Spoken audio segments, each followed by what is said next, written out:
Drama serial تیری چھاؤں میں کی آنے والی ایپیسوڈ بہت ہی مزے کی ہونے والی ہے، کیونکہ اب مرزا صاحب کے دن پورے ہو چکے ہیں اور ولیمہ بھی مرزا صاحب سے بدلہ لینے اس کے گھر پہنچنے والی ہے۔ تو اگر آپ نے ہمارے چینل کو ابھی تک سبسکرائب نہیں کیا تو جلدی سے ہمارے چینل کو سبسکرائب کر دیں۔ جیسا کہ ولیمہ ڈاکٹر صاحب کو منا کر ملہار کے علاج کے لیے پہنچ جاتی ہے، جہاں پہ ڈاکٹر صاحب ملہار کا علاج کرے گا، جس کے بعد ملہار کی طبیعت ٹھیک ہو جائے گی اور وہ ہوش میں آ جائے گا، جس کے بعد اسے پتہ چلے گا کہ اس کی جان ولیمہ نے بچائی اور ولیمہ کے کہنے پر ہی وہ ڈاکٹر صاحب کو لے کر آئے۔ تب ملہار ولیمہ سے کہے گا، ولیمہ آج تم نے میری جان بچائی، اس لیے میری جان آج سے تمہاری مقروض ہو چکی ہے اور اب تم جو کہو گی ہم لوگ وہی کریں گے، اور اگر تم یہاں سے جانا چاہتی ہو تو ہم میں سے کوئی تمہیں نہیں روکے گا۔ جس کے بعد ولیمہ کہے گی، میں اب یہاں سے نہیں جانا چاہتی، مجھے اب اپنا بدلہ لینا ہے، ان سب کو مارنا ہے جنہوں نے میری زندگی جہنم کر دی۔ اب مرزا صاحب کو مارنا چاہتی ہوں، نصیبن کو بھی مارنا چاہتی ہوں اور ماجد کو بھی مارنا چاہتی ہوں، ان سب لوگوں کو مارنا چاہتی ہوں جنہوں نے میری زندگی برباد کر دی۔ جہاں پھر ملہار ولیمہ سے کہے گا، ولیمہ ہمارا تو ایک ہی مقصد ہے، میں بھی مرزا صاحب سے اپنا بدلہ لینا چاہتا ہوں اور تمہیں بھی مرزا صاحب سے اپنا بدلہ لینا ہے، اس لیے ہم دونوں کو اب مل کر کام کرنا ہوگا۔ میرے پاس لوگ بھی ہیں اور گنز بھی ہیں، لیکن میں مرزا صاحب تک کبھی نہیں پہنچ پایا۔ ایک دفعہ پہنچ گیا تھا، لیکن اس کے آدمیوں کی وجہ سے وہ بچ گیا۔ اب تم ہمیں راستہ دکھاؤ گی اور بتاؤ گی کہاں کہاں پر اس کے آدمی ہیں،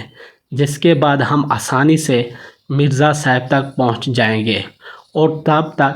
ایک گولی تم مرزا صاحب کو مارنا، ایک گولی میں مرزا صاحب کو ماروں گا۔ جس کے بعد ولیمہ گن چلانے کے لیے ٹریننگ لینے لگ جائے گی اور اس کو اچھی خاصی ٹریننگ دی جائے گی۔ جہاں دوسری طرف سالار بھی ہار نہیں مانے گا اور اسے آخر کار نصیبن کے آدمی کا نمبر مل جائے گا، جس کے بعد سالار اسے فون کر کر کہے گا، میں دبئی سے آیا تھا اور تب سے یہیں پر ہوں، میں نے سوچا کہ میں اپنے پیسے صحیح جگہ پر ہی کیوں نہ لگاؤں، میں تم لوگوں کے خلاف ثبوت ڈھونڈ رہا ہوں، جس دن مجھے تم لوگوں کے خلاف ثبوت مل گئے اس دن تم لوگوں کو میرے ہاتھ سے کوئی نہیں بچا سکتا، اور یاد رکھنا میں ولیمہ کو ڈھونڈ کر ہی رہوں گا۔ یہاں پھر یہ سن کر نصیبن کا آدمی سیدھا نصیبن کے پاس چلا جائے گا اور اسے کہے گا، سالار کا فون آیا تھا اور وہ مجھے دھمکی دے رہا تھا کہ میں جلد سے جلد تم لوگوں کے خلاف ثبوت ڈھونڈ لوں گا، جس کے بعد ہم پھنس سکتے ہیں، نصیبن کچھ نہ کچھ کرنا پڑے گا۔ تب نصیبن کہے گی، کیا ہماری حویلی پر آنے کے مرزا صاحب کے سارے ریکارڈ پڑے ہیں؟ ہمارے پاس کیا اس کی ویڈیو ریکارڈنگ ہے؟ ہمارے پاس جہاں پہ نصیبن کا آدمی کہے گا وہ سب کچھ تو ہے ہمارے پاس، لیکن تم مرزا صاحب کو پھنسانے کی بھی کوشش کرنا چاہتی ہو؟ جہاں نصیبن کہے گی، ہاں بالکل، اگر ہم ڈوبیں گے تو مرزا صاحب کو بھی لے ڈوبیں گے، اور اگر ہم پھنسیں گے تو مرزا صاحب کی وجہ سے مرزا صاحب کو بھی ساتھ لے کر ڈوبیں گے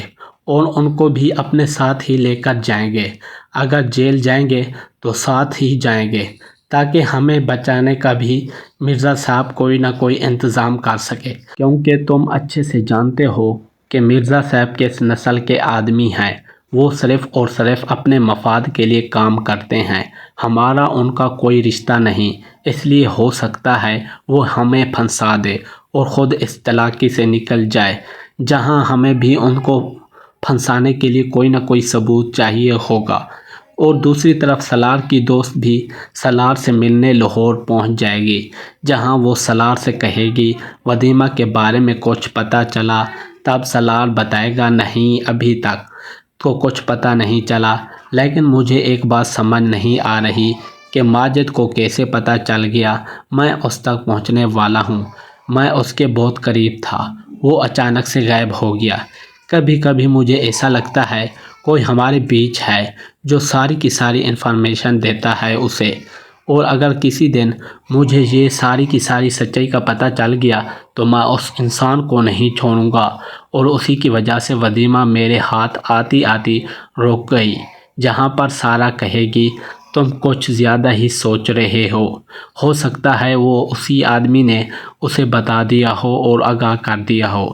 کہ تم آ رہے ہو، اور اس تک تم جلد پہنچنے والے ہو، اس لیے وہ جلدی سے جلدی وہاں سے بھاگ گیا ہو، ورنہ ہم میں سے کون اسے بلائے گا۔ یہ سب کچھ یہاں پر سارہ کے باپ کو بھی پتہ چل جائے گا۔ وسیمہ مرزا صاحب کے پاس ہے، تبھی وہ مرزا صاحب کو فون کر کے کہیں گے مرزا صاحب کیسے ہیں؟ مجھے پتہ چلا ہے کہ وسیمہ آپ کے پاس ہیں اور آپ لڑکیوں کو کڈنیپ کر کے اپنے پاس رکھتے ہیں۔ جہاں مرزا صاحب کہیں گے کیا بکواس کر رہے ہو تم، اور کس حرام خور نے تمہیں یہ سب کچھ بتایا ہے؟ کچھ بھی یہ سچ نہیں ہے، سب کا سب جھوٹ ہے۔ جہاں پھر سارہ کا باپ کہے گا مرزا صاحب آپ تو خواہ مخواہ ہی مجھ پر گرم ہو رہے ہو،